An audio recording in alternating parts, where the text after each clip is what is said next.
Dans cette vidéo, je vais te corriger un exercice qui pourrait être donné en première bac pro ou terminale bac pro en contrôle au cours de formation. Alors, il porte sur les probabilités, plus particulièrement des arbres avec des probabilités conditionnelles.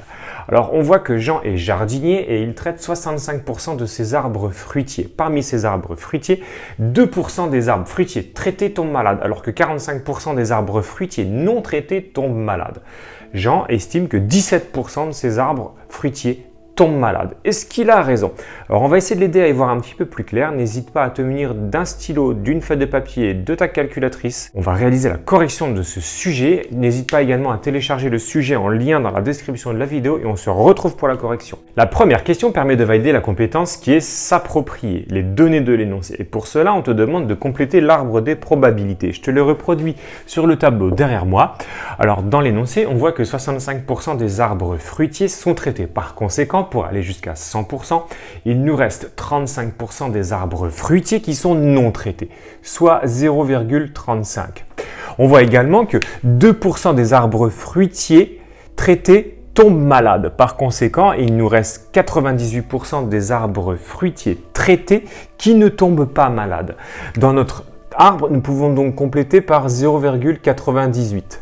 Alors, on nous donne également la probabilité de 45% des arbres fruitiers non traités qui tombent malades. Alors, les arbres fruitiers non traités qui tombent malades, 45%. Par conséquent, pour aller jusqu'à 100%, nous avons 55% des arbres fruitiers non traités qui ne tombent pas malades.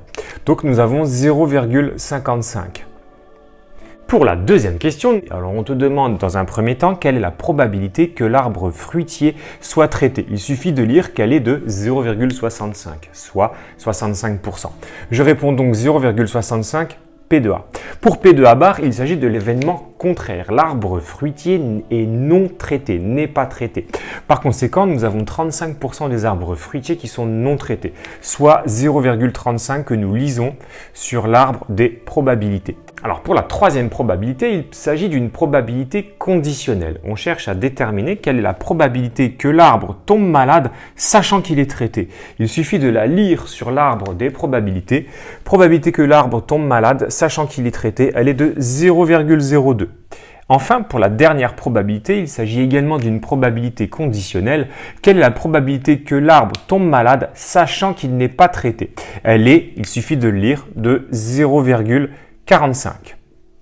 Pour la quatrième question, on te demande également de calculer la probabilité de A bar inter B. Alors, je t'ai écrit comme précédemment, l'événement A bar inter B correspond au fait que l'arbre fruitier n'est pas traité et tombe malade. Je te rappelle le petit symbole intersection qui est traduit par la conjonction de coordination et. Pour le calcul de cette probabilité, il suffit de suivre le chemin au niveau de mon arbre.